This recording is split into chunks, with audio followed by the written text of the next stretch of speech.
மனோரமா பத்தி சொல்லணும்னு வச்சுங்களேன், இன்னொரு இன்ட்ரெஸ்டிங்கான மேட்ரு. மயிலாப்பூர்ல ரங்காச்சாரி சில்க்ஸ்னு ஒரு கடை இருக்கு, பட்டு சேலை விற்கிற கடை. அங்க பிராமின்ஸ் ரொம்ப விரும்பி அந்த கடையில எடுப்பாங்க. ஏன்னா அது ஒரு டைப்பா அந்த பிராமின்ஸ் எல்லாம் விரும்புற மாதிரி இருக்கும் அந்த பட்டு சேலைகள். ஸோ அதுக்கு ஒரு வாட்டி கார்ல இறங்கி உள்ள சேலை எடுக்க போயிருக்காங்க. அங்க ஒரு மடிசார் கட்டுவாங்க தெரியுமா உங்களுக்கு, பிராமின் லேடிஸ். அந்த மாதிரி மடிசார் கட்டின ஒரு பிராமின் லேடி, ஒரு 65 வயசு லேடி மனோரமா பார்த்துட்டு ஓடி ஐயோ என் தங்கமே, எங்க வீட்டு பிள்ளை மனோரமா, வாமா வாமா, என்னம்மா சேலை வாங்க வந்திருக்கியா அப்படின்னு சொல்லி கூப்பிட்டு அந்த அம்மாவை, அதாவது மடிசார் மாமியா மனோரமா நடிச்சிருக்காங்க.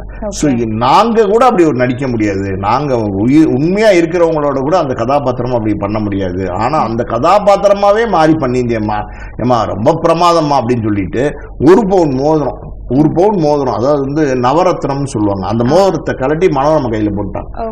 நீ இது கடைசி வரைக்கும் நீ இந்த மோதிரத்தை கட்டக்கூடாதுமா அப்படின்னு மனோரமா சொல்லிருக்காங்க. மனோரமா ஷாக் ஆயிருக்காங்க. ஐயோ இல்லங்க நீ என்னங்க மோதிரத்தை எடுத்து கையில போடுறீங்க, ஐயோ வேண்டாங்க அப்படின்னு இருக்காங்க. அதெல்லாம் கூடாதுமா, நீ என் மக மாதிரி நீ இந்த மோதிரத்தை கழட்டக்கூடாது, நான் இது என்னுடைய அன்பு பரிசுமா அப்படின்னு சொல்லியிருக்காங்க. மனோரமா அந்த மோகத்தை கடைசி வரைக்கும் கையில போட்டிருந்தாங்க. அப்போ மனோரமா பாக்குறவங்க எல்லாம் சொல்லுவாங்களாம், அதாவது நான் நடிகை கோடிகள்ல பணம் சம்பாதிச்சேன், பேர் சம்பாதிச்சேன், புகழ் சம்பாதிச்சேன், எல்லாம் சம்பாதிச்சேன், ஆனா இந்த ஒரு ரசிகையுடைய இந்த அன்பு, இந்த மோதிரம், அது என்னோட வாழ்க்கையிலே மறக்க முடியாது.